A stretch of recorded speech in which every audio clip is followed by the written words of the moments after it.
Cuando yo hago coaching, cuando tú haces coaching a alguien en su trayectoria profesional, es muy importante saber cuáles son los vectores sobre los que tú te apoyas. Entonces hay un vector industrial, hay otro vector funcional, hay un vector geográfico, y entonces se puede dar un salto, pero no un salto en todos y cada uno de esos vectores. Siempre he pensado que mi agenda soy yo el que la pone y forma parte de tu responsabilidad como directivo el ponerte una agenda que realmente puedas cumplir. Ahora, también es cierto, hombre, estás en una responsabilidad que requiere muchas horas. Como no te guste lo que estés haciendo, olvídate, porque realmente yo sí que uno mis hobbies con mi trabajo. El elemento de trabajo es ser un directivo y no estar conversando todo el día. Si eres un mal conversador, difícilmente serás un buen directivo.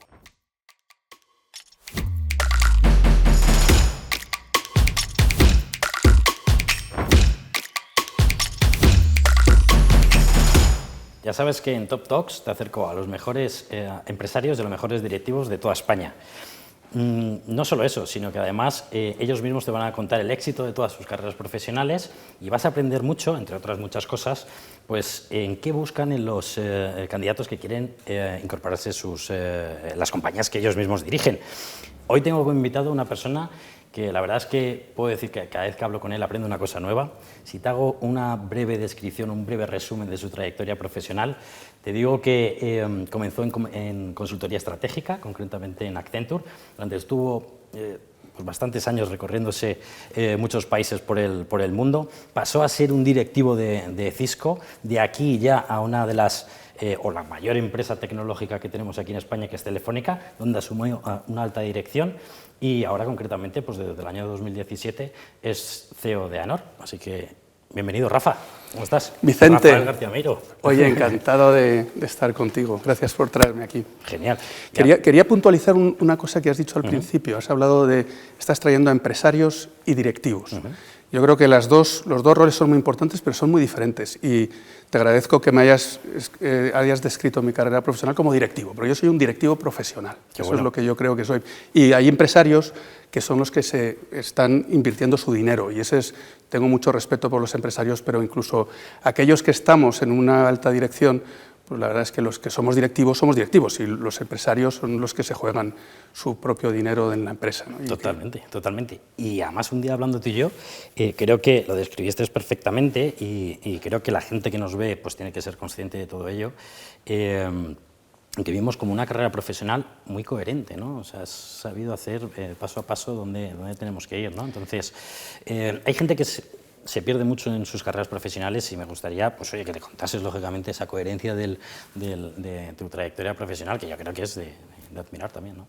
Sí, estábamos hablando un poco de mi trayectoria y sacamos una conclusión, y es cuando yo hago coaching, cuando tú haces coaching a alguien en su trayectoria profesional, es muy importante saber cuáles son los vectores sobre los que tú te apoyas. Entonces hay un vector industrial, hay otro vector funcional, hay un vector geográfico, y entonces se puede dar un salto, pero no un salto en todos y cada uno de esos vectores.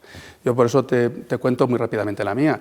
La mía, como tú has dicho, estuve en Accenture. En Accenture aprendí una cosa fundamentalmente, que es cómo se gestionaban las empresas, desde métodos y modelos consultivos. Yo estaba en el área de estrategia, estaba también en el área de gestión del cambio y veía y daba consejos a los ejecutivos sobre cómo deberían utilizar esos modelos dentro de sus organizaciones, cómo eran las cadenas de valor, cómo eran los procesos. Y la verdad es que aprendí mucho de todos estos elementos. Yo creía, cuando estaba en Accenture, que siendo consultor estaba aprendiendo a ser directivo. En realidad, nada más lejos de la realidad, porque el siguiente paso fue precisamente ir a Cisco. Pero fui a Cisco sobre un vector que ya conocía cuando estaba en Accenture, que era el cliente o el sector. Era un sector de tecnología. Mi cliente fundamental era Telefónica y en Cisco. ¿Para qué me contrataron en Cisco? Para precisamente ser el director mundial que estaba gestionando el cliente Telefónica dentro de Cisco. Y ese es ese elemento de coherencia que te transmitía en su momento. En Cisco, ¿qué aprendí? Aprendí realmente a ser un directivo, a jugármela, a tomar decisiones y que pues, no siempre puedes hacerlo todo. Por lo tanto, si tomas la decisión A, significa que dejas de tomar la B. De hecho, cuando hablas de estrategia, precisamente la estrategia es casi más lo que dejas de hacer que lo que haces. Porque estás tomando una decisión de no voy a hacer esto y por lo tanto me voy a diferenciar en esto otro. Bueno, pues En Cisco aprendí eso, aprendí cómo ser un directivo tomando decisiones ejecutivas que tenían implicaciones concretas, y Cisco era muy bueno en dos elementos, era tecnología y utilización de la tecnología, y también go-to-market, canal. Esos dos elementos a mí me facilitaron mucho el entendimiento de una parte que yo no había sido consciente, que es cómo tratar a los clientes. Y justo eso me sirvió para el siguiente paso. Pues si yo estaba trabajando como consultor para el sector tecnológico, donde había sido mi cliente Telefónica, y luego estaba en Cisco, donde mi cliente era Telefónica, ¿cuál puede ser mi siguiente paso? Pues precisamente en Telefónica me contrataron para ser director de desarrollo de negocio cuando se creó un área de Telefónica Digital. Yo creo que esto lo que marca precisamente es cómo de una manera coherente surgían las oportunidades, porque no puedo decir que yo las buscara, sino que iban surgiendo en la medida que te fueras apoyando en las ramas correctas de los vectores. Claro, y luego ahora dices, bueno, ¿y esto cómo se casa con AENOR? Pues mira, fue la misma sorpresa que me llevé yo cuando resulta que una headhunter, en este caso, me llamó y ella me conocía y yo le dije solo una cosa, y es, las tres empresas en las que he estado tienen una característica, aparte del sector, tienen una característica adicional. Todas las empresas han sido Tier 1. Y yo, la verdad es que el siguiente paso en mi carrera profesional quiero que sea Tier 1. Y entonces me dijo, mira, es muy raro lo que te voy a decir, pero creo que vas a considerar que esto es Tier 1. Y me soltó AENOR. Y además me soltó en este rol, el rol de CEO, de máximo directivo. Claro, el máximo directivo me gustaba. Y el AENOR, de repente, yo no sabía mucho del sector de la evaluación de la conformidad. Lo que sabía es que era Tier 1. Y lo sabía, pues lo sabía porque AENOR tiene la marca para saberlo. Entonces, en ese contexto es en el que baso la coherencia, y es que di el salto porque había conseguido, a través de los tres roles anteriores, conocer lo que es una empresa y su transformación, conocer qué es ser ejecutivo, y dentro de Telefónica aprendí otra cosa que no he dicho anteriormente, que es cómo es un corporativo y cómo se estructura, cuáles son los grupos de interés y cómo se hace que alguien esté trabajando desde un corporativo hacia un conjunto de filiales. Y AENOR, aunque es muy pequeñito, tiene 13 filiales en el extranjero. Con lo cual aprendí a través de las experiencias anteriores a tener la oportunidad de que cuando me ofrecieran la que me ofrecieron, estaba preparado. Tú, Rafa, sabes bueno, que hay un concepto, ¿no?, en el mercado que dice que los directivos os levantéis a las 4 de la mañana, ¿no?, a las 5 de la mañana. No sé, ¿es tu caso? ¿Te levantas a las 4 de la mañana y tienes ahí una rutina o tienes rutinas? La verdad es que tengo rutinas, pero en las que he incorporado claramente uno de los aspectos importantes de mi carrera profesional, aunque parezca lo contrario, que es mi familia. Entonces, yo me levanto a las 7:30, y lo primero que hago es llevar a mi hija al colegio. Entonces, en ese llevar a mi hija al colegio, y además siempre nos ponemos una canción en el coche, una canción que dé un poquito de alegría, de caña. La canción esta, ¿cómo se llama? La de La La Land, la que comienza en La La Land. Sí. ¿Te acuerdas? La de Another Day of Sun o algo así, que da un poquito de espíritu. Y cuando le dejo en el colegio, que entonces me meto en el atasco, y en ese atasco ahí sí que hago mis primeras llamadas a mi secretaria, que ordena mi día, para que cuando llegue sí que lo tenga todo ordenado. A mí me comentan muchas veces que hay demasiadas reuniones, y yo lo que digo a la contra es, los directivos estamos para reunirnos con gente, con clientes, con empleados, estamos para hablar.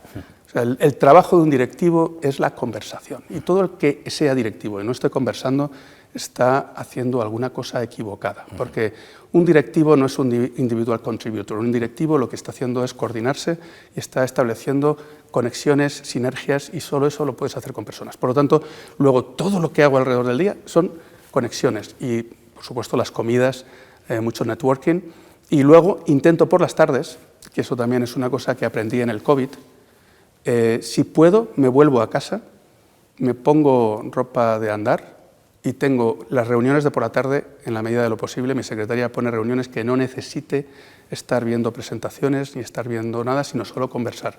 Y ahí es donde más fluye el cerebro. El cerebro en una reunión de estas de andar, que aprendí en el COVID, si tengo que decirlo. En el COVID estaba, claro, trabajando en remoto, andando mucho, y vi que la sangre fluye mucho mejor y el cerebro se le ocurren cosas nuevas en cuanto estás andando. Entonces enseguida llamaba a mi equipo y teníamos conversaciones muy, muy fructíferas. Bueno, pues eso lo he incorporado a mi rutina por las tardes, intentando tener reuniones andando. Fíjate, además, Rafa, que yo te sigo mucho, yo he ido a multitud de conferencias tuyas, te considero un magnífico orador. Gracias. ¿Crees que es la principal virtud? Hablabas, ¿no?, de la comunicación del directivo, ¿no? Pero ¿crees que es la principal virtud que tiene que tener un directivo? Si alguien no tiene esta virtud, ¿debería trabajarla, olvidarlo? ¿Esa capacidad de comunicación en todas las escalas? Mira, he visto directivos de todos los tipos y lamentablemente en España los directivos no hablamos tan bien como en otras culturas. Y como yo he estado en culturas, sobre todo anglosajonas, un directivo anglosajón, si no habla bien, seguramente no podría ser directivo. Eso es la realidad. En España se usa menos el directivo que es capaz de arengar a las masas. Yo creo que no es imprescindible, pero si lo cultivas es muy importante. Y bueno, hay dos posibilidades: que seas capaz de arengar a grupos grandes, pero lo que sí que tienes que ser capaz es arengar a grupos pequeños. Es decir, que lo que no puede ser un directivo, insisto, porque en la conversación el elemento de trabajo es ser un directivo y no estar conversando todo el día. Si eres un mal conversador, difícilmente serás un buen directivo. Ahora tú me has dicho una cosa que te agradezco, que es que soy un buen orador. Yo no he sido siempre un buen orador. Yo creo que ese es un tema que se puede aprender. Y yo considero que ahora tengo las capacidades para poder hablar en público y el que no le dé miedo a hablar en público es que es un insensato. Hablar en público da ciertos grados de miedo, pero te puedes preparar y sobre todo la seguridad que te da el conocer el contenido, eso es lo más importante. En cuanto sepas el contenido, ya lo otro es muy fácilmente aprendible. O sea, que se puede aprender al final. Se puede aprender. Hay muchas capacidades en las que cuando contratan un coaching o algún proceso de selección en los que estamos haciendo entrevistas, claro, nosotros preguntamos siempre, ¿no? O vamos al foco principal de dónde falla, ¿no?, el candidato, y la gente se rinde, ¿no?, en este sentido. Y claro, cuando estás fichando un directivo, lo considero de igual manera, ¿no? Tienes que saber comunicar en todas las escalas, ¿no? Y esta falta de comunicación considero que también se puede aprender, ¿no?, como tú dices, y trabajarla, ¿no?, pero en multitud de aspectos. Ya sabes que en el mercado laboral hay diferentes estigmas en los que dicen que los directivos no tenéis familia, no escucháis música, no tenéis amigos, porque solo os dedicáis al trabajo, ¿no? ¿Tú has sacrificado algo de tu vida para llegar a donde estás? La verdad es que no. Y sí, y ahora te contesto. Pero antes de contestar por esta parte familiar, déjame que vuelva otra vez al tema de la comunicación, porque en la comunicación hay dos momentos donde yo considero que recibí mucho. Uno es un curso que me le dieron en California por parte de Cisco, donde vino gente de Hollywood a enseñarte a ser actor. Y creo que cuando eres un directivo tienes que ser actor. Yo he venido, y además he venido con mi corbata, con mi traje, y sé que esto es un tema informal, y he venido porque este es mi traje de actor. Yo soy directivo en Cisco con este traje. Cuando estaba en AENOR, con este traje. Cuando estaba en Cisco, que es lo que quería decir, la corbata no valía para nada. ¿Por qué? Pues porque estás en el mundo de la tecnología y tenías que estar con otra indumentaria. En cambio, cuando estuve en Accenture al principio, sí que necesitaba la corbata porque era joven, tenía que hablar de estrategia, tenías que parecer un poquito mayor. El ser actor es un elemento fundamental y ahí aprendí un poco a esto de hablar en público. Y luego otro es titular, mensaje. Ahí, pues con algunos profesionales de la comunicación en España vi esto. Pero yendo a la pregunta que me has hecho la pregunta sobre si he sacrificado algo a nivel personal.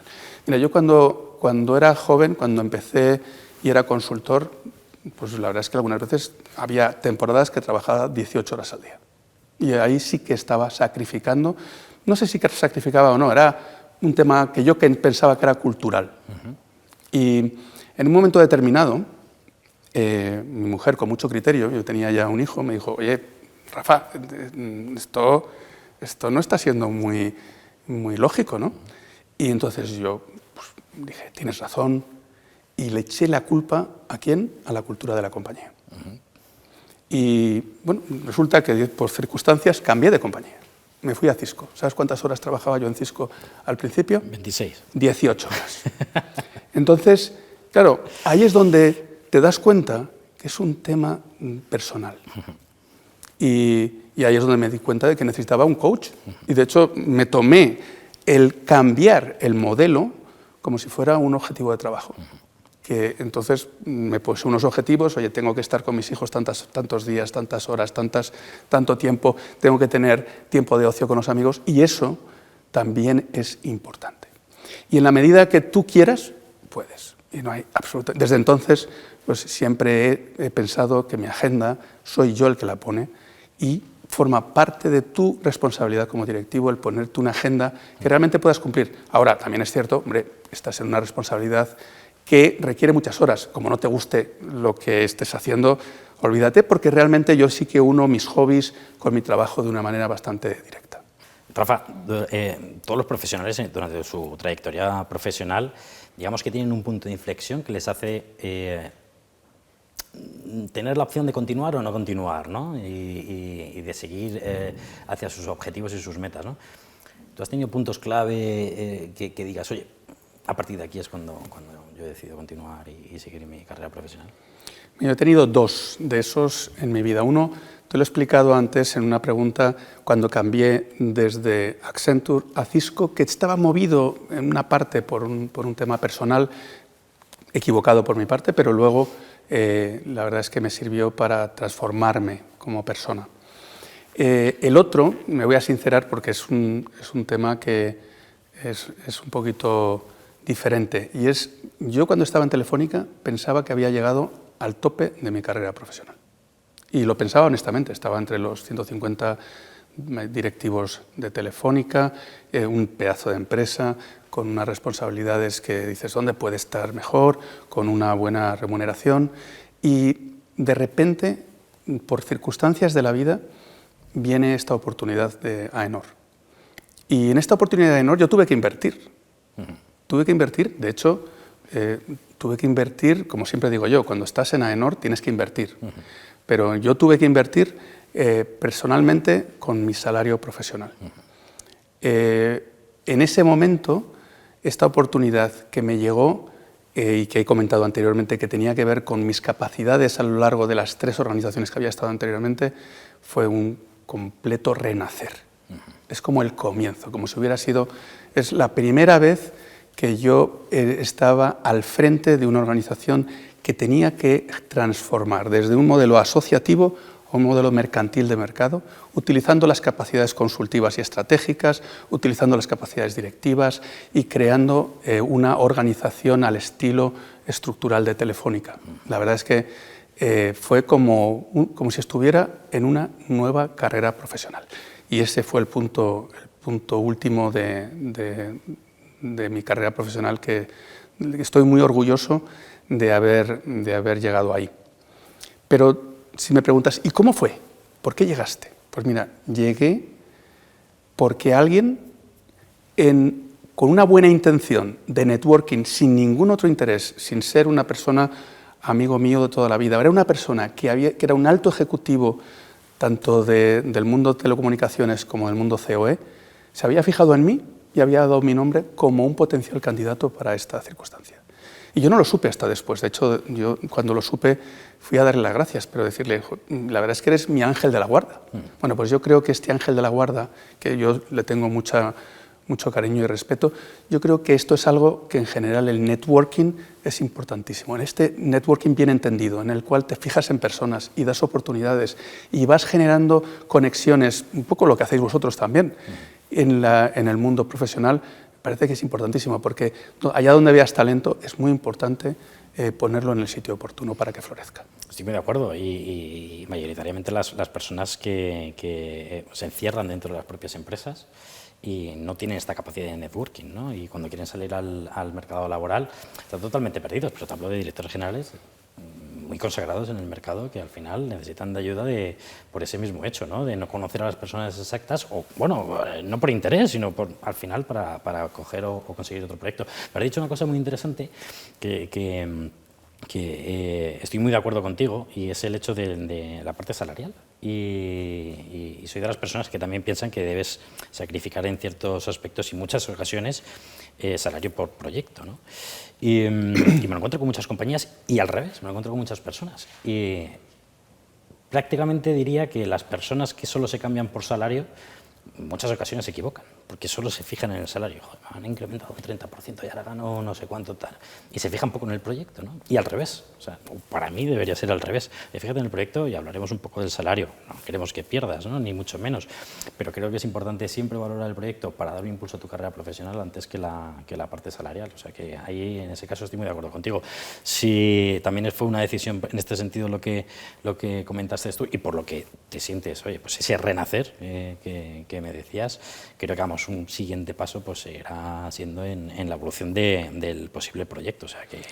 Y de hecho, por continuar sobre lo que estás comentando, para mí, cuando hay un proyecto, entonces ese proyecto lo que te hace es, tienes que demostrar que ese proyecto te gusta precisamente generando algún tipo de sacrificio, porque si simplemente es un proyecto y te montas por razones equivocadas, seguramente no vas a hacer lo correcto. Por eso yo cuando estamos en AENOR, y yo muchas veces pido a los ejecutivos o a los directivos que entran en AENOR, esto es una oportunidad y ten cuidado que la tienes que valorar. Y una de las cosas que me gusta que me demuestren cuando la valoran es precisamente no te vengas por el salario, porque aquí esto no va por salario, es que aquí vas a tener oportunidades que en otro sitio no vas a tener. Y eso para mí es fundamental. Tengo la razón. ¿Cómo ves ahora mismo ¿crees que las mujeres tienen más dificultades hoy en día para llegar a un puesto directivo? ¿Dificultades o problemas? ¿Cómo lo ves hoy en día aquí en la sociedad? No sé dificultades, pero que me has hecho una pregunta difícil, eso te lo digo desde ya. Pero mi respuesta es netamente sí. O sea, yo creo que eso es un tema objetivo. Está claro en consejos de administración, está claro en comités de dirección. Y yo creo que eso no lo podemos negar. Yo tampoco creo en las cuotas, tampoco creo que sea bueno establecer un modelo de cuotas, porque nadie quiere estar en un sitio si no se lo merece. Yo creo que tiene que haber una combinación de que exista mejores condiciones en la sociedad, no digo en las empresas, en la sociedad, para que equiparen costes y carreras, y también, lo que sí que es cierto, es que las empresas tenemos que trabajar para que eso sea una realidad y eliminar techos de cristal. Yo creo que eso está ocurriendo y creo que estamos en un buen momento, en estos momentos, en España en particular, en esa situación. Cuando hay controversia, yo lo que sí que creo es que hay que reconocer las cosas que se están haciendo bien. Y creo que la sociedad española, en particular la sociedad española, está haciendo las cosas bien. Y las empresas están haciendo las cosas bien. Y de hecho nosotros tenemos en AENOR algunas verificaciones que hacemos, en particular para mostrar quiénes están haciendo las cosas bien, con verificaciones de igualdad de género y que están por encima de lo que son los requisitos legales. Y bueno, pues vemos muchos ejemplos en este sentido. ¿Cambiarías algo de tu vida profesional o no? Pues mira, yo en estos momentos no cambiaría nada de mi vida profesional porque estoy en el momento adecuado para poder seguir ejerciendo este rol en AENOR. Pero como te digo lo que le dije al que es actualmente presidente de AENOR, cuando me contrataron en AENOR me preguntaron, ¿y tú qué horizonte? ¿Cuántos años te ves aquí? Y yo le dije lo que yo pensaba en esos momentos, que era 3 años. ¿Y por qué 3? Porque yo más o menos había visto que en mi vida profesional cada 3 años había cambiado de alguna manera roles. Lo que pasa es que no siempre yendo a otras organizaciones, pero sí cambio de rol. Y cambio de rol porque asumía nuevas funciones, porque asumía nuevos retos, porque asumía nuevas cosas. Y entonces dije, mira, pues yo generalmente creo que los ciclos son de 3 años. Yo ya llevo 6 años y medio, voy a hacer 7 años. Y realmente estoy empezando un nuevo ciclo. Y ese nuevo ciclo que estoy empezando es porque en AENOR se han abierto nuevas oportunidades, un nuevo plan de negocio, con una visión de Merchant Acquisition, comprando nuevas compañías y generando un modelo de gestión innovador, yendo no solo al mundo de la evaluación de la conformidad, sino también al mundo consultivo. Bueno, es que eso es como si fuera un nuevo rol. Por eso, en estos momentos no cambiaría nada de lo que está en mi carrera profesional. Y fantástico. Y ya me voy un poco más a AENOR, lo que es por dentro de AENOR, porque todo el mundo conocemos a AENOR, lógicamente. Cada vez que suena AENOR por marca, pues todo el mundo lo conoce, ¿no? Además transmite como calidad, ¿no? Cuando ves el sello de AENOR en cualquier tipo de producto, ¿no? Hay dos cosas que transmite, calidad y rigor. Esos son los dos atributos que cuando hacemos estudios de mercado todo el mundo conoce a AENOR. De hecho, el 80% de la población española conoce a AENOR y dice estos dos atributos. Yo cuando me dijo el Headhunter, yo pensé calidad, ISO 9001. Exacto, ¿no? Y claro, eso lo conocemos así por fuera. ¿Por dentro cómo es? ¿Cómo es AENOR por dentro? Mira, es una empresa en transformación y ese es el elemento más interesante. Cuando yo entré en AENOR es porque el Consejo de Administración había tenido una visión y es que AENOR tenía que ser transformada desde un contexto de una asociación, y eran más o menos unas 550 personas que estaban en un modelo asociativo. Un modelo asociativo tiene un pequeño problema si luego lo quieres convertir en una sociedad anónima, como es el caso de AENOR, y es que generas unos presupuestos que lo que hay que hacer es cumplir el presupuesto, pero no tener un beneficio, porque son asociaciones sin ánimo de lucro. Entonces, claro, si estás en un modelo mercantil, necesitas tener ánimo de lucro. Esta transformación de no tener ánimo de lucro a tener ánimo de lucro es ya en sí misma una transformación importante. Pero encima, que te pidan que no cambies el ADN, que sigas siendo con el rigor, que siga siendo con un objetivo de ser la certificadora bandera de España, que siga estableciendo un modelo de calidad riguroso para los productos y servicios de las grandes empresas españolas, pues la verdad es que era un reto en sí mismo que a mí me encantó. Bueno, pues ese proceso de transformación, que primero fue el lograr generar estructuras de compañía, de lograr decir, bueno, que es que el marketing existe, que ser comercial no es malo. Antes en AENOR dicen, no, que vengan los clientes. De hecho, hay una anécdota muy interesante que a mí me ha ocurrido 2 veces en la vida y que por eso es muy importante las referencias anteriores. La primera es con Telefónica.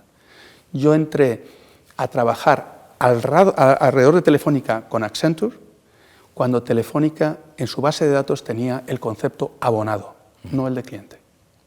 Es verdad. Y esa transformación, que fue más o menos en el año 92, 93, que la hizo Telefónica y se convirtió en una gran organización para sus clientes, no para los abonados que era anteriormente, cuando era un monopolio, pues esa transformación, pues cuando yo entré en AENOR, en las bases de datos no había clientes, había expedientes, porque era una asociación sin ánimo de lucro que lo que hacía era, pues oye, que el que quiera certificarse, que venga y se certifique. Pero esa transformación de ya tratar a los clientes como clientes y no como expedientes es un elemento que cuesta. Y ahora mismo creemos que estamos consiguiendo esa transformación y antes estábamos simplemente generando confianza entre organizaciones y personas a través de nuestros modelos de evaluación, pero ahora también estamos transformándolos. Y esto que acabo de decir, estas dos cosas son muy importantes porque son el propósito de AENOR. Para mí lo más importante que yo he hecho desde que estoy en AENOR ha sido encontrar cuál es el propósito de AENOR. Fíjate, he dicho encontrar, no crear, no diseñar, sino encontrar, porque los propósitos, yo creo que los propósitos de las organizaciones existen, preexisten, porque se van configurando y están en ese modelo cultural. Yo lo que sí que he logrado con mi equipo directivo es identificar cuál es el ADN, ese propósito de AENOR, que es ayudar a transformar la sociedad creando confianza entre organizaciones y personas. Y esta última parte es el ADN de AENOR, que es, ¿qué hace AENOR? Lo que hace es, para cualquier tema donde exista un estándar o un elemento comparativo, nosotros evaluamos las capacidades de una organización contra ese estándar y decimos, sí, este lo hace, este también, o este no. Y ahí es donde hemos ido evaluando. Y ahora, a partir de hace poco, de este nuevo proceso que te estoy diciendo de transformación que estamos creando dentro de AENOR, la nueva estrategia, también ayudamos a transformar en algunos elementos a las organizaciones para lograr llegar a transformar las sociedades en su conjunto. Supongo que, claro, toda esta transformación viene detrás, lógicamente, con toda la plantilla que compone AENOR, ¿no? Y ayudará, lógicamente, para todo este cambio y toda esta transformación. Una persona que quiera entrar en AENOR, ¿qué cualidades tiene que tener? Me encantaría entrar en AENOR, ¿no? ¿Qué cualidades tiene que tener para que la fichéis? Pues mira, yo ahora, cuando hablo con la directora de personas, hemos llegado a una conclusión. Cuando alguien tiene que llegar a mí, claro, hay muchas cualidades, muchas capacidades que estamos buscando, pero hay una en particular que yo busco sobremanera para cuando es alguien en el modelo directivo, que es de lo que estamos aquí hablando. Y eso es un concepto que me leí un libro hace un par de años de una psicóloga de Stanford que hablaba del grit. No sé si lo has... Sí, lo has una vez.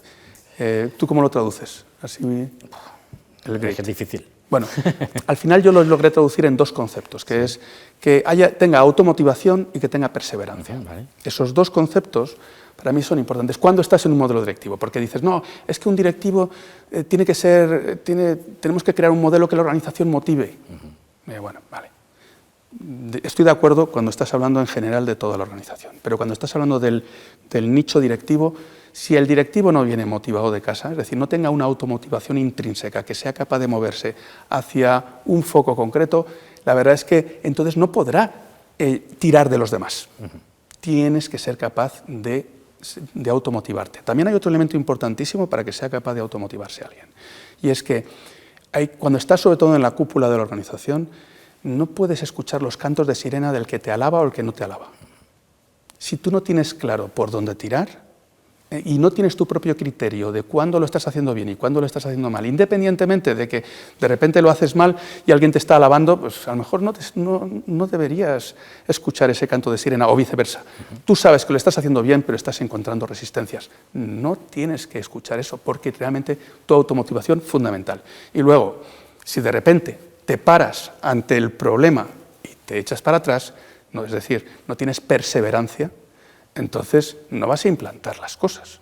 Porque que te van a parar, eso tenlo claro que va a ser 1, 2 y 10 veces. Entonces, estos dos elementos en el nivel directivo es lo que yo más estoy buscando en los últimos tiempos. Luego, por supuesto, tienes que tener muchas experiencias, muchas capacidades y muchas, sobre todo también, competencias. Bueno, considero que este concepto de grit, este concepto de automotivación y perseverancia es una competencia que es muy difícil de construir. Eso sí que entra dentro de aquellas cosas que tienes que haber nacido con ellas.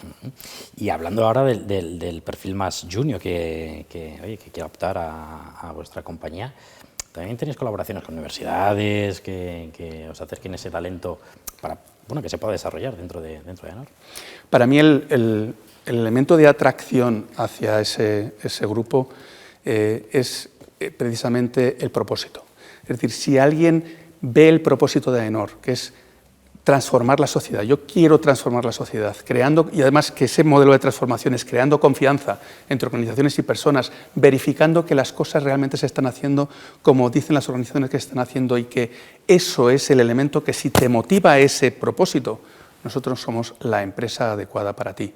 ¿Y eso en qué campos? Pues la verdad es que hay tantos campos que hemos tenido que elegir 7 en concreto que sean interesantes para que tú puedas entrar. Hay 3 de ellos que yo creo que todo el mundo los tiene presentes en estos días, que son el ESG, Environmental, es decir, sostenibilidad ambiental, sostenibilidad social, gobierno corporativo. Esos 3 ámbitos, si te interesan estos 6 ámbitos, o te interesa la digitalización, yo considero que esto debería estar metido dentro del gobierno corporativo. El hecho de que se traten a los datos de una manera que no pueda ser hackeado directamente, entonces es un activo tan importante para las organizaciones que si no los tratas con diligencia no estás haciendo lo correcto como gobierno corporativo de esa organización. Agroalimentario, consumo y distribución. Construcción e industria, que es el origen fundamental de AENOR. Y luego también sanidad, salud y prevención dentro de las organizaciones. Aquellas personas que quieran encontrar en los 7 elementos que acabo de describir de AENOR una carrera profesional, son bienvenidas en AENOR.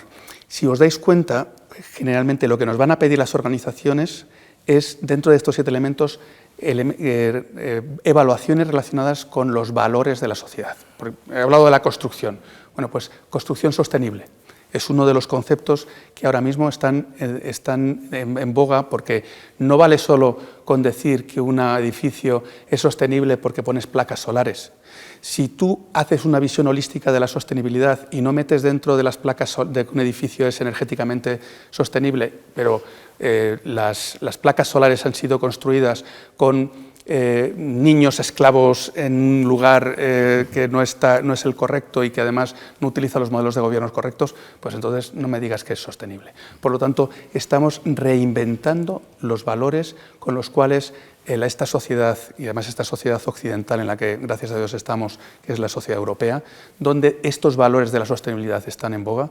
Aquí es donde necesitamos gente que se comprometa para poder ayudar a las organizaciones a incorporar esos valores en sus procesos. Y estamos viendo, además, todos los eventos que solemos ir van muy enfocados a lo que comentas, ¿no? Al ESG, a todo lo que es sostenibilidad, pero mucho también del talento, ¿no? Y creo que viendo desde el termómetro que tenemos los Headhunters de cómo evoluciona el talento aquí en España, creemos que hay algún tipo de brechas, ¿no? Y quería preguntarte si estáis teniendo algún tipo de problema al encontrar talento aquí en España, ¿no? En ciertos aspectos, ¿no? Siempre lo dirigimos mucho a la parte tecnológica, ¿no? ¿Os está pasando? ¿Crees que hay una brecha de educación, conocimientos a talento? Talento no sobra en España, pero sí de conocimiento, ¿no? La verdad es que lamentablemente no puedo decir otra cosa, que es que la parte digital es en la que más brecha de talento nos estamos encontrando, y además te lo he definido como una de las áreas donde estamos intentando encontrar gente, no solo para transformar internamente nuestra organización invirtiendo en tecnología, sino para evaluar que se estén haciendo las cosas correctas a la hora de salvaguardar los datos de las organizaciones de nuestros clientes, y ahí es donde hay una carrera profesional que es la de gestión, evaluación de los modelos de datos de los clientes y que se están haciendo las cosas correctamente en salvaguardar respecto de los malotes, de los que están intentando hackear los datos de las organizaciones, que nos falta todos los días, nos falta este tipo de talento. Luego, también el mundo medioambiental, la sostenibilidad ambiental, aunque hay talento en esa línea, es que es tanto los proyectos que se pueden generar, que es que eso quizás en España no tanto, pero en Latinoamérica nos está faltando una cantidad de talento en esta línea que no te puedes imaginar. Y es que hay proyectos tan interesantes. Déjame que te cuente un proyecto. Mira, en el estado de México, al lado de Cancún, hay un problema con las algas del sargazo. Las algas del sargazo, cuando en contacto con el agua en un momento determinado, se pudren. Y en ese pudrirse, lo que ocurre es que sacan metano. Metano es un gas de efecto invernadero, ¿vale? Simplemente como dato. Pero es que lo que genera es un mal olor. Imagínate, turismo, mal olor, pues es una cosa incompatible. Entonces, lo que el Estado mexicano nos pidió es: vosotros que estáis con temas medioambientales, gases de efecto invernadero, temas de sostenibilidad ambiental, ¿cómo podemos generar un modelo de negocio que sea económicamente viable, quitar las algas y que se haga de una manera sistemática y sostenible? Entonces, lo que hemos hecho es establecer un modelo en el cual las algas las recogemos, generamos que, en vez de sacar el metano, a través de otros catalizadores se genera un biogás. Ese biogás se puede vender en el mercado como un combustible, pero al mismo tiempo se están generando menos huella de carbono de gases de efecto invernadero, y por lo tanto hay derechos que se pueden poner en el mercado, terceros de derecho. Y lo que estamos proponiendo, por ahora esto lo está financiando el Estado de Quintana Roo, que es el Estado mexicano, pero lo que estamos previendo es que en un momento determinado se autofinanciará y será sostenible, y se generará unas playas limpias, un modelo económicamente viable y sostenible. Si te das cuenta, este modelo de ciclo, pues la verdad es que genera unas ventajas para la sociedad imparables. Bueno, pues El ser capaz de encontrar personas que sean capaces de imaginárselo, fíjate, tan solo imaginárselo, porque como esto que estoy diciendo, hay cientos de problemas solucionables en el mundo. Entonces estamos intentando encontrar gente que entienda modelos medioambientales complejos y que cree modelos sostenibles de esta naturaleza.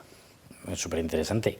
¿Crees que además, oye, un talento que quiera entrar en AENOR debe tener bien arraigado la creatividad? Es decir, ¿les dejáis hacer también allí dentro de AENOR? Bueno, esto que acabo de decir surge de una persona en un momento determinado tiene una conversación con alguien del gobierno de Quintana Roo. No surge del modelo directivo, no es una cosa que se me ocurre a mí y digo, hay que hacer esto. Surge de abajo arriba dentro de la organización.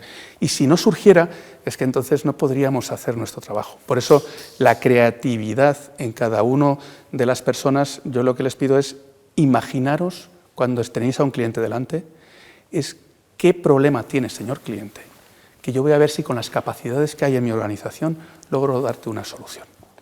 Bueno. Ese es el punto. Mira, déjame que te cuente otro proyecto con imaginación.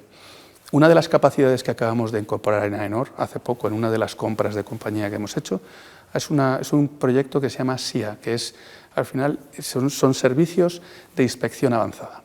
Ese servicio de inspección avanzada lo que hace es, históricamente, ha ido haciendo gemelos digitales de las infraestructuras críticas basadas en todos los temas de las líneas eléctricas o ferroviarias. Y resulta que cuando haces el gemelo digital ves la infraestructura y lo importante es ver la vegetación, los árboles, cómo están interfiriendo o no con esa infraestructura para intentar hacer proactivamente una poda de esos árboles.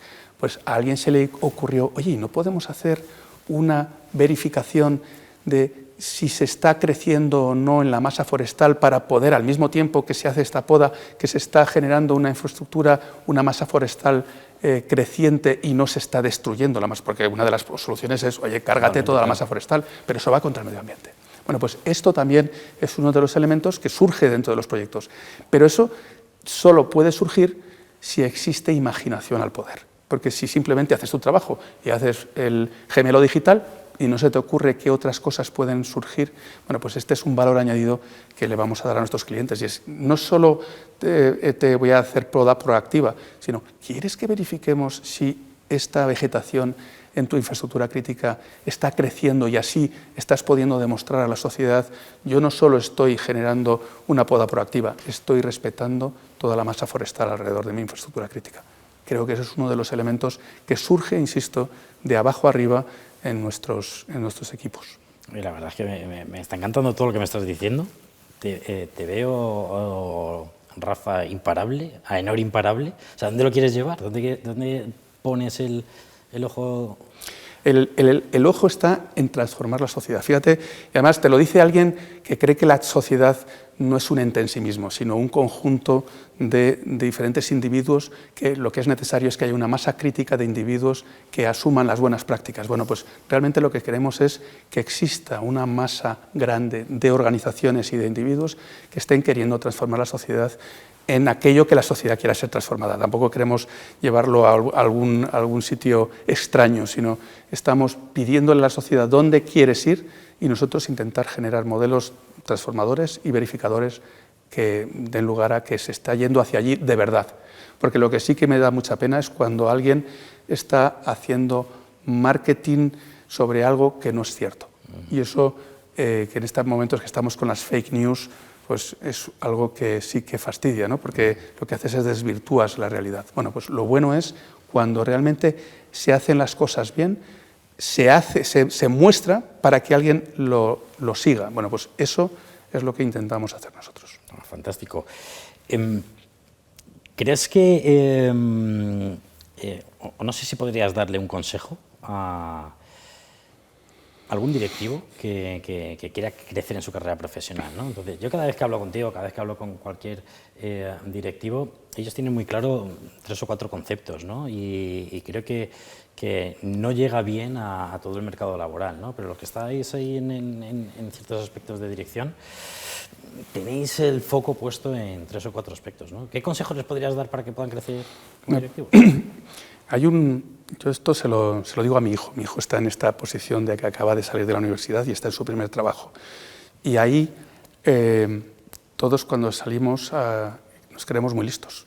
Y yo el primero, cuando yo era joven, también pensaba que en cuanto salía al mercado yo ya puedo ser jefe. Creo que hay un elemento muy importante, hay que tener, no solo tener los contenidos, sino tener la experiencia. Y hay ciertos elementos de experiencia que son necesarios, porque si no has pasado por los procesos y las experiencias necesarias para poder luego decir esto ya lo he visto y reconocerlo, entonces es difícil que puedas ir al siguiente fase. Con lo cual, paciencia, primer elemento, paciencia. El segundo elemento, que es cuando ya estás ejerciendo tu labor directiva, hay otro concepto que yo aprendí, pues es muy obvio lo que voy a decir, pero por ser obvio yo creo que es importante. Si tú logras ser proactivo, la proactividad es un elemento también muy importante del directivo, pero si tú eres proactivo sobre cosas que no están en tu ámbito de competencia, es decir, están en cosas que no vas a poder conseguir nada, pues entonces estás, digamos, diluyendo tu fuerza. Si tú centras tu proactividad en aquello que es tu área de influencia, entonces alguien se fijará, uy, qué bien hace esta persona esto en su área de influencia, y se puede dar la circunstancia de que sea grande tu área de influencia. Pero si tú intentas por tu cuenta tomar decisiones sobre áreas que no son de tu influencia, a lo mejor incluso no te equivocas, pero es que estás fuera del tiesto. Entonces es muy importante ser proactivo en tu área de influencia y que eso se muestre, porque eso es lo que le da la oportunidad a aquellos que te estén viendo para, en este concepto de networking que hemos dicho anteriormente, puedan decir, anda, si este lo está haciendo bien aquí, también lo podría hacer bien en este otro área de influencia. Entonces, para mí este es el segundo elemento que muchas veces intentamos ir más rápido que lo que realmente nuestra carrera tiene que ir, y luego ser coherente, como hemos dicho al principio. La coherencia es ser capaz de dar un paso, pero sobre algún eje que sí que tengas competencia clara. A mí me pasa que en las entrevistas que realizo, tengo la impresión de que la gente se disfraza.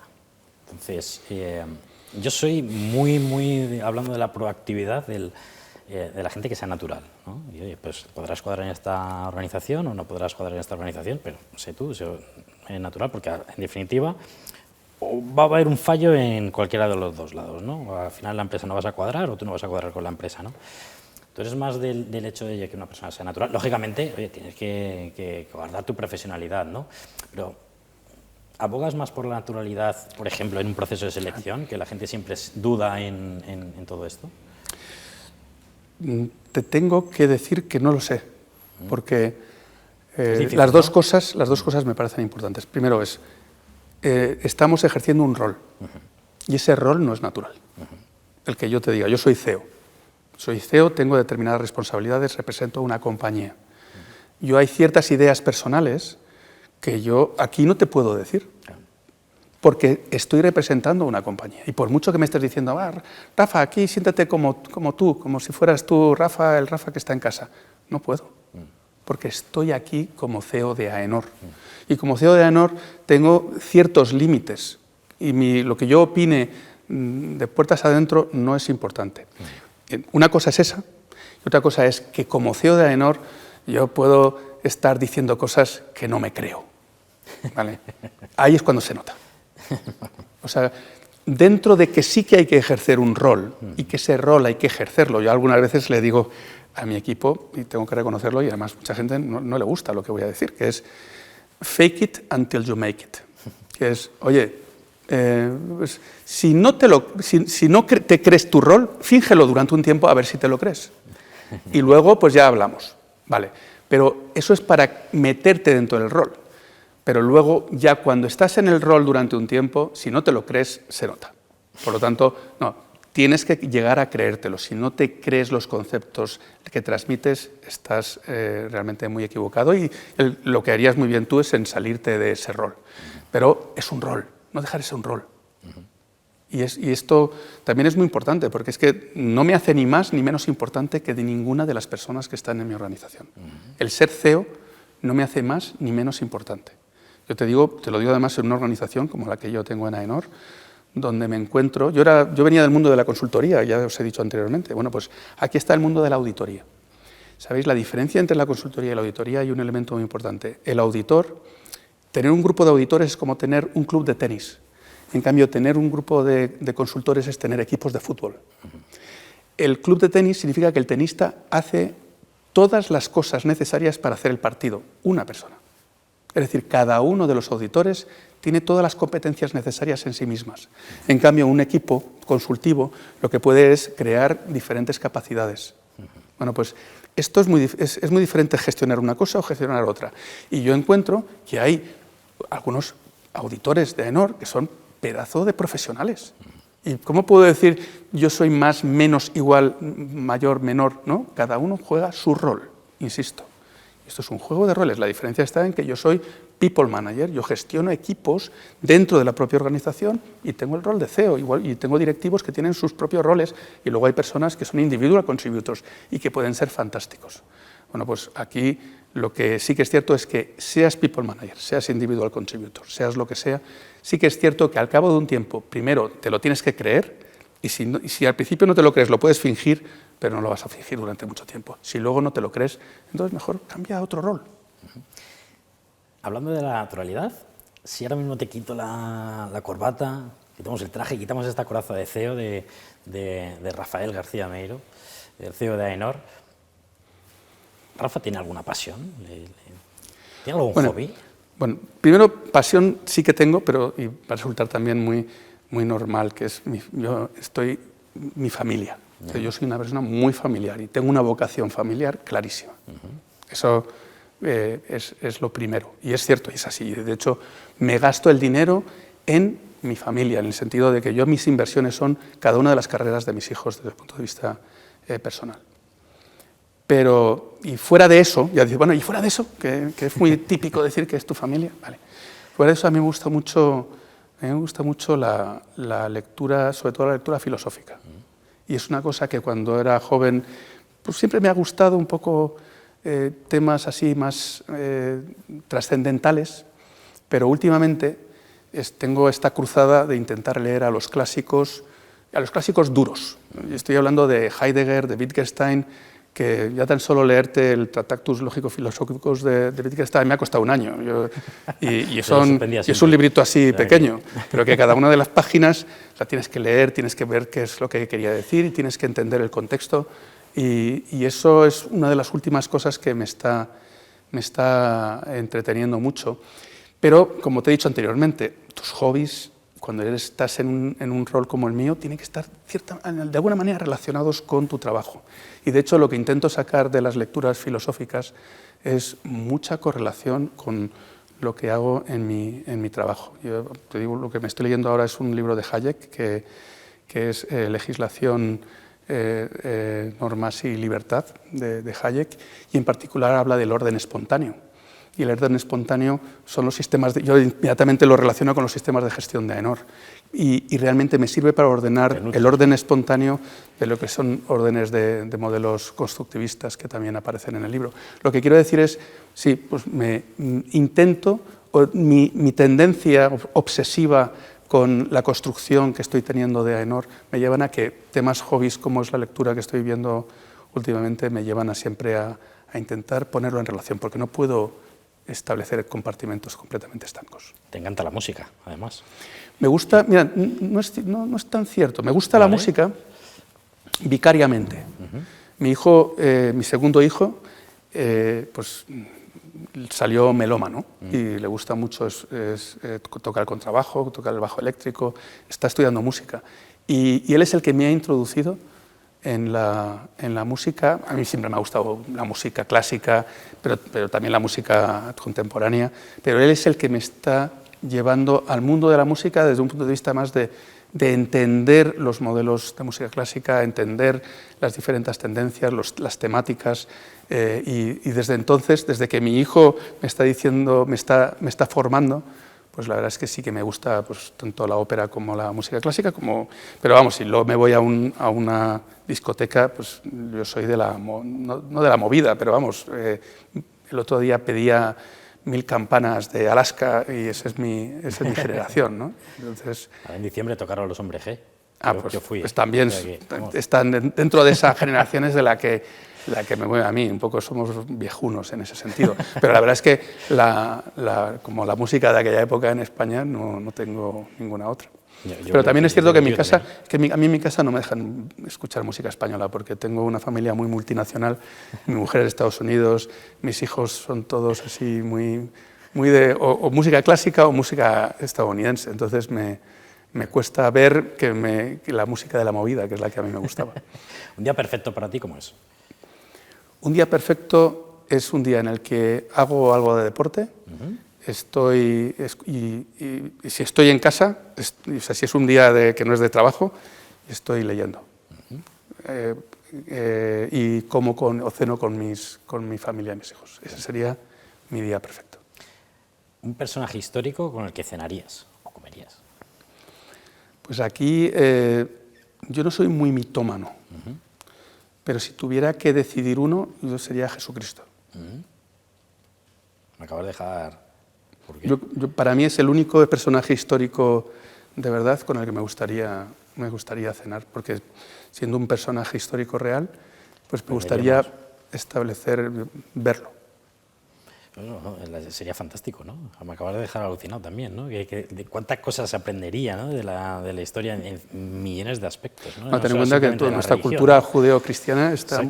Ese sí que es un momento de transición. Me has hablado de momentos de la verdad a nivel de visión personal. Eso sí que fue un momento de transición histórica muy importante. Totalmente. Si vuelvo a gente que quiera ser directiva, gente que oye, está en ese paso profesional donde quiera seguir creciendo,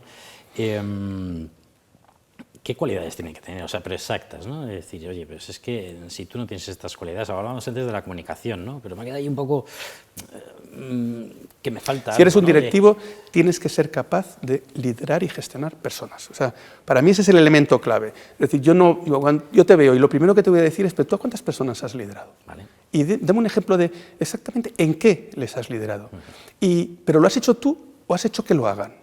Porque estas preguntas que te estoy diciendo son las clave para que tú me digas que eres un directivo.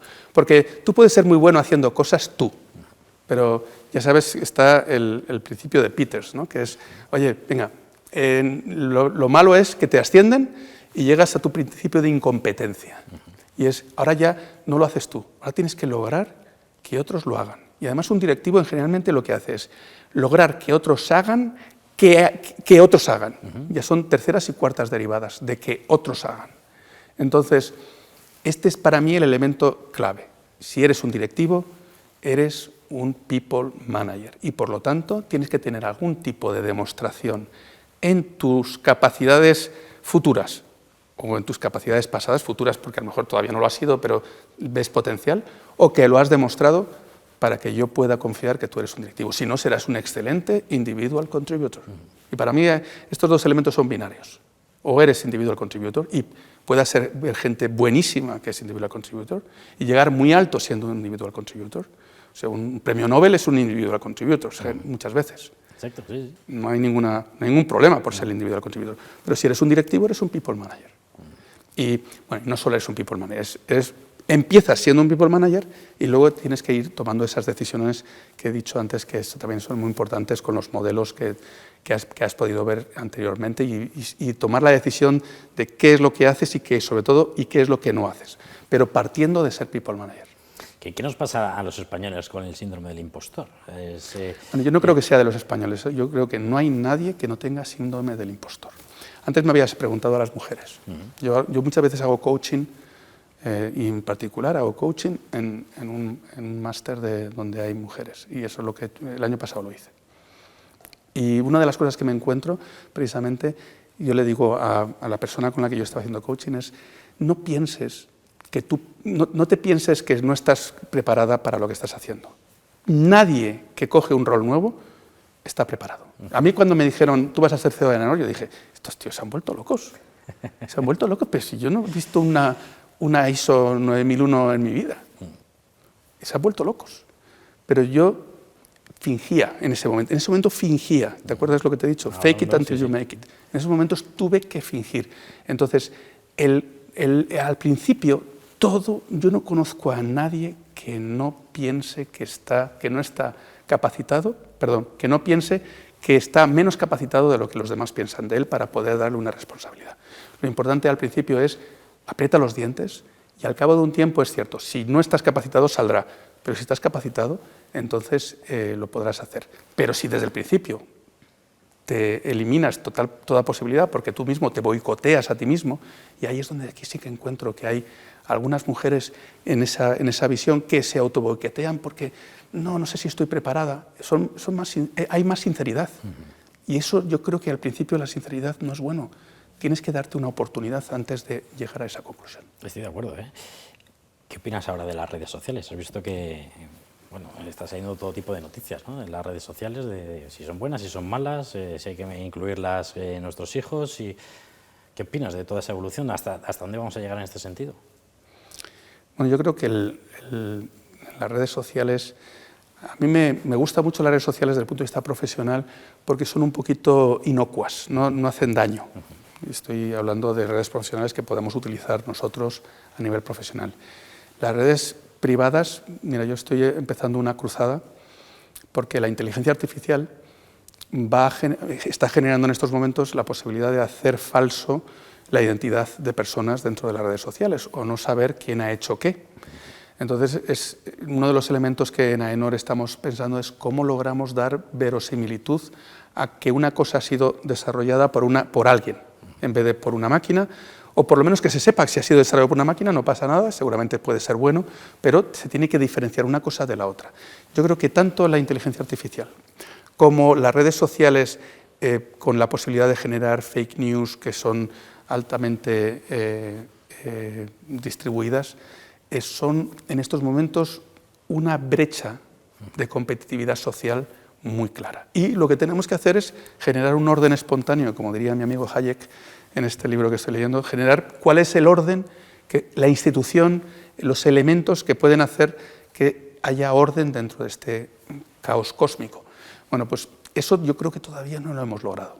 Y lo que antes eran las editoriales, ahora tenemos que lograr generar un modelo editorial de dónde está la verdad o dónde están, más que la verdad, porque la editorial no es que sea una cosa verdad o no, sino que se sepa quiénes son los autores reales de determinadas cosas. Y sobre todo, a mí me parece terrible cuando en una red social se suplanta la identidad de personas y sobre todo esto está ocurriendo en los menores. Por lo tanto, para mí es un problema y yo espero que en algún momento la sociedad, y AENOR en particular, logre dar herramientas para generar confianza de cuándo algo es o no es con la autoría real y eso genere algún valor a la sociedad. O sea, yo creo que todavía estamos al principio de identificar el problema.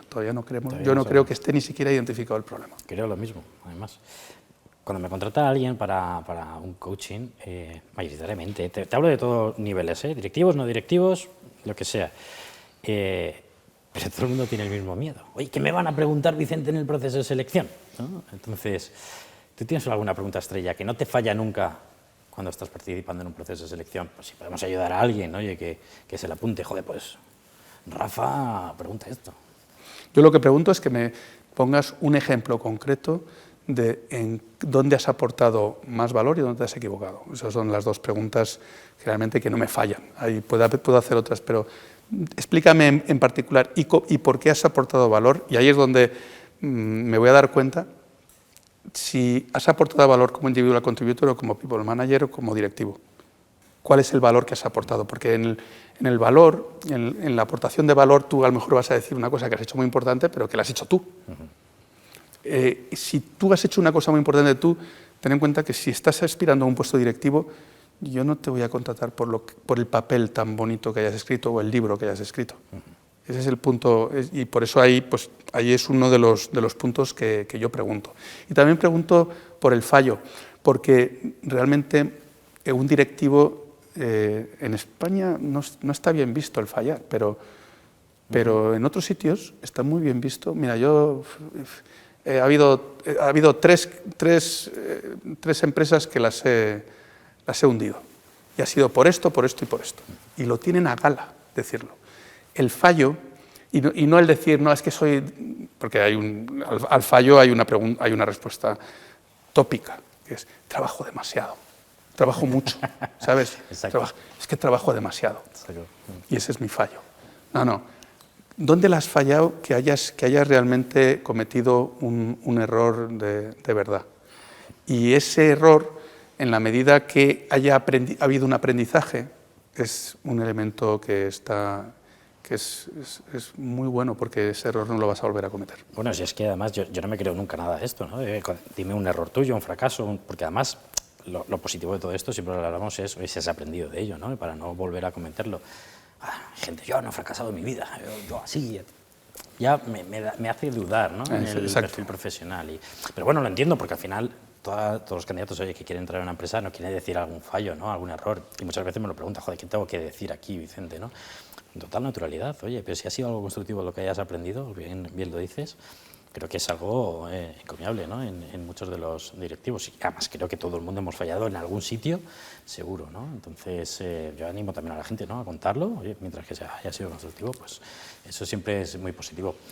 Rafa, me interesa muchísimo en base a qué has construido tu éxito.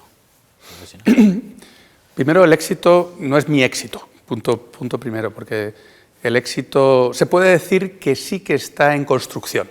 Vamos a decir, ¿cómo puede estar en construcción un éxito? Y considerando éxito que es cierto que los números de AENOR han ido creciendo en magnitud, en relevancia, en número de personas, y eso podemos decir que es un camino hacia el éxito. Pero lo que está claro es que, ¿tú crees que una única persona construye éxito? ¿Tú crees que eso sería posible? ¿Sería imaginable? ¿Sería que alguien dice, no, es que él ha conseguido el éxito? Bueno, yo creo que el éxito de AENOR, porque es un éxito de AENOR, está construido en base a haber confluido, primero, que el Consejo de Administración pidiera esta transformación, luego, el que yo pudiera establecer el primer camino, pero haber encontrado a las personas que me ayudan a hacer la siguiente fase. Y te cuento aquí otro elemento de sinceridad. Yo cuando vine a AENOR, lo primero que dije, como yo era un estratega, ¿qué hace un estratega cuando va a un sitio? Pues contrata a una consultora de estrategia para construir un plan estratégico. Y lo construimos y fue un plan estratégico fantástico. Y entonces, cuando terminó el plan estratégico, yo me fui a mi despacho y entonces estuve esperando así un rato, un tiempo, y digo, bueno, pues ya estará la estrategia implantada. Entonces miré para atrás, es como decir, miré para atrás, yo se lo contaba a mi equipo y además hacía esta visión, ¿no? Miré para atrás y no veía a nadie, era un desierto. Claro, el error fue mío. El error fue mío por haber construido un plan estratégico con consultores externos. Entonces, luego me costó tiempo, esfuerzo, el lograr ir creando las conversaciones para que esta estrategia fuera real. Acabamos de crear otro plan estratégico y os puedo decir que aunque nos han ayudado algunos consultores, el plan estratégico está construido por el equipo directivo. Sin lugar a dudas, hemos sido conversaciones, un verano, una falta de vacaciones en verano, de construir cada uno de los conceptos, y eso lo puede decir cada uno de los del equipo directivo. ¿Qué ha pasado entre el primer plan y el segundo plan? He construido un equipo directivo. He construido a los que el Consejo a lo mejor logró encontrar en mí una persona en la que confiar para llevar esta transformación. Yo he logrado como mínimo entre 10 y 20 personas para que ellos construyan esta transformación dentro de AENOR. Y esta nueva transformación, porque esto, insisto, es un tema de que siempre está en continua transformación. Bueno, pues para mí ese es, si tengo que decir cuál es la clave es esa. Y vuelve a ser un tema manido. Es que no, el equipo es lo importante. Es que alguien puede pensar que una sola persona puede mover una organización de más de 1000 personas. ¿Alguien puede pensar eso? Entonces, realmente lo cierto es que en el camino he tenido que cambiar mi estilo de liderazgo. Y otra palabra de consultor de cuando yo era muy al principio. Liderazgo situacional. ¿Te suena este concepto? muy manido. Totalmente. Bueno, pues es que es cierto, es que es diferente el liderazgo al principio, donde yo hacía micromanagement, y ahora estoy teniendo que cambiar a un liderazgo en el que no hago micromanagement. Y me cuesta, ¿eh? Porque cuando cambias de estilo cuesta. Pero es necesario. Y además, ¿eso qué hace? Me da una oportunidad de crecimiento a mí y también le da una oportunidad de crecimiento a mi equipo. Y el equipo tiene que lograr oportunidad de crecimiento a su equipo. Ese es el punto importante. Una conversación que tuve hace 3 días con uno de mis principales directivos es: necesito ver que tu equipo está trabajando para ti, que no eres tú el que está trabajando para tu equipo. Necesito que tu equipo trabaje para ti como tú trabajas para mí. Y ese cambio de cuando tú trabajas para tu equipo, hay veces que tú tienes que trabajar para tu equipo, pero luego tiene que haber un retorno. Y ese retorno es el que te da la libertad para poder generar un siguiente plan. Totalmente de acuerdo. Si tuvieses la posibilidad de cambiar el nombre de AENOR por un solo día, Día de los Santos Inocentes. Bueno, no voy a poner mucha imaginación en esto, pero porque digamos que ya lo tengo muy pensado. Si tuviera que poner una palabra es confía, porque AENOR es confianza. Confía. Esta es la empresa en la que todos queremos construir, la empresa confía. Pues Rafa, te agradezco enormemente el tiempo que nos has prestado. A mí me encanta escucharte, siempre estoy ahí para escucharte. Creo que todo el mundo que ha podido ver esta entrevista ha aprendido un montón de todos los temas, directivos, cómo afrontar un proceso de selección, cómo afrontar tu profesionalidad, el crecimiento. En definitiva, creo que ha sido demasiado productivo, ¿eh? Así que te agradezco enormemente el tiempo y oye, que hayas estado aquí. Bueno, pues si te puedo decir yo también algo, te agradezco sus palabras, pero yo me he sentido escuchado, que eso también es un elemento importante, ¿no? Y además, además de tu trabajo, que al final tú estás escuchando y viendo a muchos directivos, es importantísimo ese proceso de escucha. Por lo tanto, me consta que tú también eres un excelente profesional que escucha y que por eso eres capaz de encontrar.